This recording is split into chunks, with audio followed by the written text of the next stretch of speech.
Oke, baik Ibu-Ibu, kita masuk ke modul 5 Bu ya. Sesi 13 dengan judul Hak-hak penyandang disabilitas. Oke Ibu-Ibu, di sini mungkin di beberapa tempat penyandang disabilitas masih banyak yang berada dalam kondisi yang ditelantarkan, merasa mungkin kondisi dalam, atau emang berada dalam kondisi yang ditelantarkan, ditinggalkan, didiskriminasikan, atau bahkan yang mengalami perlakuan salah lainnya seperti kekerasan seksual, eksploitasi karena kedisabilitasan yang dimilikinya. Para penyandang disabilitas kerap menghadapi berbagai bentuk pengucilan, dan hal itu mempengaruhi mereka dalam berbagai bentuk berbagai tindakan tergantung dari jenis disabilitas yang mereka alami, di mana mereka tinggal dan budaya yang berlaku di tempat tersebut. Pemerintah di beberapa negara mencoba memperjuangkan hak-hak para penyandang disabilitas, ibu-ibu, dengan bersama-sama menetapkan konvensi hak penyandang disabilitas. Konvensi ini dibuat agar para penyandang disabilitas bisa menikmati hak-hak mereka tanpa diskriminasi apapun, ibu-ibu, dan mereka juga itu berhak tanpa diskriminasi. Indonesia tanpa stigma, ibu-ibu. Selain itu, konvensi ini juga menegaskan bahwa penyandang disabilitas memiliki hak yang sama seperti warga negara di Indonesia. Hak penyandang disabilitas itu diatur, ibu-ibu, oleh Undang-Undang Nomor 8 Tahun 2016 yang meliputi hidupnya penyandang disabilitas bebas dari stigma, ibu-ibu. Nomor 2 ya, itu tadi, Indonesia tanpa stigma. Privasi mereka juga harus diperhatikan, keadilan dan perlindungan hukum jelas, ibu-ibu, karena di sini banyak pengucilan, diskriminasi, bullying gitu. Ini tidak pantas, ibu-ibu. Terus pendidikan juga mereka cukup berhak, karena yang mereka tuh berhak, ibu-ibu, mendapatkan pendidikan yang layak di Indonesia. Pekerjaan, kewirausahaan dan koperasi, mereka juga berhak, ibu, mendapatkan pekerjaan. Karena apa? Karena mereka juga sama seperti kita, karena yang mereka dikasih mungkin suatu oleh Tuhan, yaitu apa?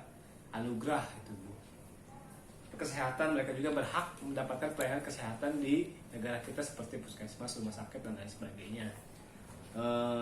Keagamaan, politik, keolahragaan, kebudayaan, dan pariwisata, mereka jelas berhak, ibu, dan ini semua diatur oleh Undang-Undang Nomor 8, ibu ya, tahun 2016.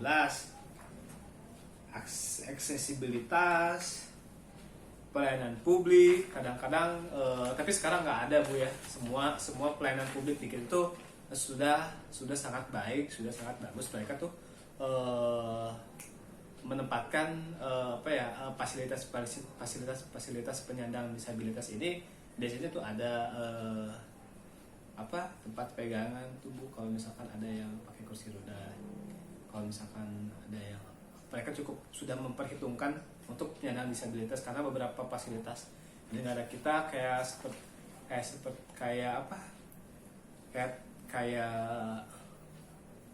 tempat jalan untuk penyandang disabilitas itu udah dibedakan, ibu, dengan orang-orang yang sehat lainnya. Karena orang sehat yang kadang mau naik tangga, mereka ada khusus jalannya, Bu. Terus ada buat pegangan itu, itu namanya, itulah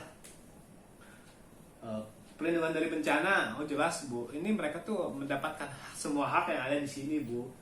Habilitasi dan rehabilitasi, mereka tuh konsesi, hidup secara mandiri dan dilibatkan dalam masyarakat, berekspresi, berkomunikasi, dan memperoleh informasi, berpindah tempat dan kewarganegaraan, bebas dari tindakan diskriminasi, penelantaran, penyiksaan, dan eksploitasi, Bu. Di sini ada yang ditanyain, Ibu, apakah saya terlalu cepat menjelaskan mengutarakannya? Kalau misalkan terlalu cepat, coba ada yang ditanyakan, Ibu, tadi yang saya sebutkan, apakah ada yang tidak paham dari kata per kata, atau dari misalkan pelayanan publik itu apa? Pelayanan publik itu contohnya pelayanan publik itu desa, dinas kependudukan, terus kecamatan, Dan aktivitas yang dilakukan oleh pelayanan publik itu Ibu membuat KTP gitu Bu ya. Nah dari sini jadi jadi di sini gimana, ada yang kurang paham gak nih? Coba kita ice breaking dulu ya. Tepuk semangat dulu nih, tepuk semangat. Masih ingat kan tepuk semangat? Coba tepuk semangat. Semangat.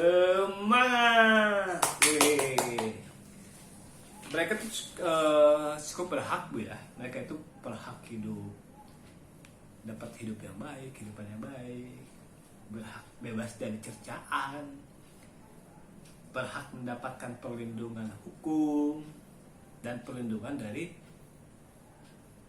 hukum itu Bu, mendapat bantuan hukum jelas, berpendidikan, bersekolah, tidak ada stigma, tidak ada bullying, bekerja, hidup sehat, beribadah. Mereka tuh berhak juga berkreasi, berrekreasi, berolahraga, karena selayaknya sebagai manusia mereka tuh mempunyai keinginan dan mempunyai hak dan kewajibannya beribadah, hidup sehat, bebas dari kekerasan dan eksploitasi. Eksploitasi itu pemanfaatan Bu ya, jadi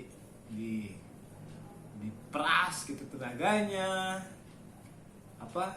ya kadang-kadang mereka tuh diperas tenaganya, kadang-kadang tidak disamakan, karena memang tidak disamakan dengan mungkin teman-teman yang sehat atau keluarganya yang sehat. Kadang mereka tuh dieksploitasi itu ya cukup dipakai untuk tenaganya saja Bu, kadang itu tidak adil.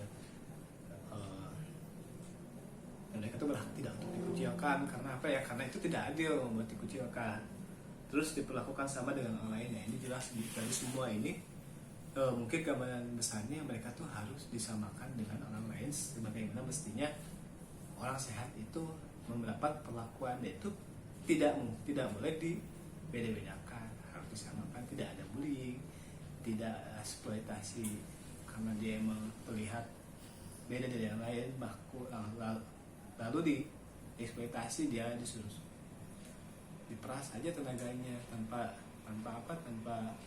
dikasih bayaran ya, sama oleh orang sehat. Ya saya di sini menyimpulkan bahwa stigma itu berhak hidup bebas, stigma itu berhak untuk mendapatkan apa yang orang lain yang sehat dapatkan. Jangan sampai ada pembedaan, jangan sampai ada stigma lah di sini. Karena emang Indonesia itu udah mempunyai tagline itu, Indonesia tanpa stigma, itu mungkin disabilitas juga masuk ke dalamnya. Terima kasih banyak dari saya, semoga bisa inspirasi.